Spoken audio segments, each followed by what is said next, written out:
చాలా వందనాలు. Praise the lord. అందరూ కలిసి ఎంతో చిరకాలం తర్వాత మనమంతా కలిసి మరి ప్రభు పరిచర్యలో కొనసాగడానికి కొరకే దేవుడే అనుమతించాడు. కాబట్టి శత్రువు తీసుకొచ్చిన ఆ భయంకర పరిస్థితుల్లో అందరూ సఫరైన వాళ్ళే, మరి అందరూ నష్టపోయిన వారమే. అయితే ఇప్పుడు కొత్తగా ఇంకోటి బయలుదేరి వస్తాం. ఆ విషయాలు రానికుండా మనమే సరైన విధాల్లో చక్కగా ఆలోచన చెప్పాలి. ఇది తప్పు, మేము ఐక్యతలో వెళ్తున్నాం అని చెప్పి మరి వాళ్ళతో ఇది కాకూడదు. ఇంకా కాకూడదంటే మీరు ముందు కలిసి రండి, ముందు కొనసాగండి, తర్వాత చూడండి అని చెప్పండి.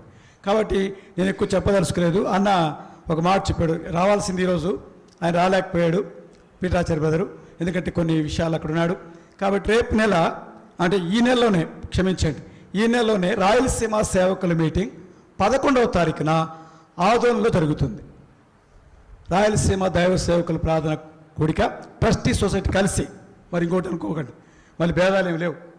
కాబట్టి దయచేసి హెబ్రోన్ నుంచి అందరూ వస్తారు, కురేణి గారు వస్తారు, అటుపక్క మరి జాన్ సుందరరావు అన్న, మరి ఇక్కడ స్టీవెన్ చిన్నప్పన్న వస్తారు, అటుపక్క ఇమానుయేల్ బ్రదరు, ప్రభుచిత్తం అయితే అక్కడ ఆనందరావు బ్రదర్, ప్రభుచిత్తం అయితే ఎఫ్ఎస్ పెట్టి కూడా వస్తారు. ప్రభుచిత్తం అయితే దయచేసి కలిసి ఆ పరిచయం కొనసాగుతుంది కనుక దయచేసి సహకరించండి. మరి మంచి ఆర్డర్ దేవుడి కృప బట్టి గవర్నమెంట్గా వారు మనకు మంచి ఆర్డర్ ఇచ్చారు, మరి కలిసి చేసుకోండి అని. కలిసి చేసుకోండి అంటే అందరూ కలిసి కాదు, అంటే ట్రస్టీ సొసైటీ వాళ్ళు ఎవరైతే లీగల్గా ఉన్నారో వాళ్ళని మూడో పార్టీ పెట్టద్దు అన్నారు.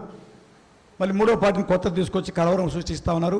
ఆ కలవరం సృష్టిస్తే ఎంత నష్టమో మొన్నే ఈసేల్లో చాలా బాధ అనిపించింది.